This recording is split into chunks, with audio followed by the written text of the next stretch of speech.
घर का भेदी लंका ढाई राजकुमार और दो सांपों की कहानी।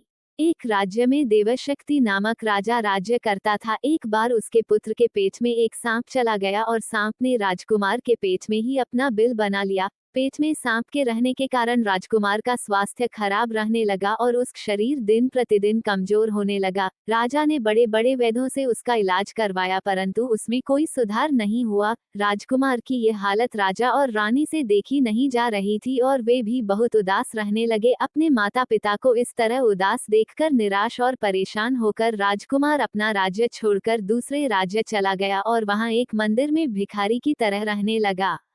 उस राज्य का राजा बलि था। राजा बलि की दो पुत्रियां थीं। उनमें से एक पुत्री राजा से वही बातें कहती जो राजा को अच्छी लगाती थी, जबकि दूसरी पुत्री राजा से सच बात कहती थी। दूसरी पुत्री की बातें राजा को अच्छी नहीं लगती थी। एक बार अपनी दूसरी पुत्री से क्रोधित होकर राजा ने मंत्री से कहा, इसका विवाह किसी गरीब परदेशी से कर दो जिससे यह अपने कर्मों का फल चखे।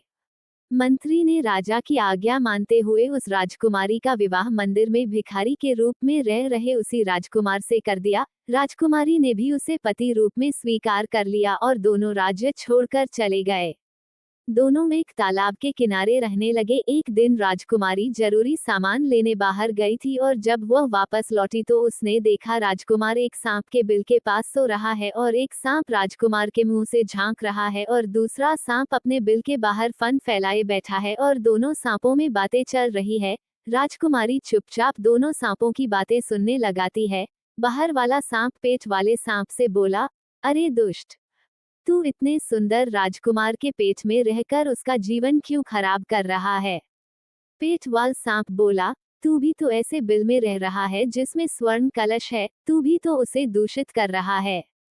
बाहर वाला सांप पेट वाले सांप से बोला, तो तुझे क्या लगता है तुझे पेट से निकालने की दवा किसी को मालूम नहीं है। कोई भी राजकुमार को उबाली हुई राई की कांजी पिलाकर तुझे बड़ी ही आसानी से मार देगा।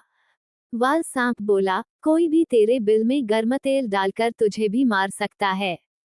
राजकुमारी ने दोनों की बातें सुन ली और दोनों के भेद जान लिए। राजकुमारी ने सांपों के द्वारा बतलाए गए उपायों से दोनों सांपों को मार दिया। कुछ ही दिनों में राजकुमार स्वस्थ हो गया और दोनों ने सांप के बिल से स्वर्ण कलश निकाल लिया और स्वर्ण कलश पाकर दोनों की दरिद्रता दूर हो गई। कुछ दिन सुखपूर्वक काटने के बाद दोनों राजकुमार के देश चले गए। राजकुमार के माता पिता दोनों को देखकर बहुत खुश हुए और प्रजा ने प्रसन्नता पूर्वक दोनों का स्वागत किया। इस प्रकार सभी आनंद पूर्वक रहने लगे। शिक्षा। घर के भेदी लंका ढाई दो सांप की कहानी से हमें शिक्षा मिलती है कि हमें कभी भी अपने राज किसी अन्य को नहीं बतलाना चाहिए।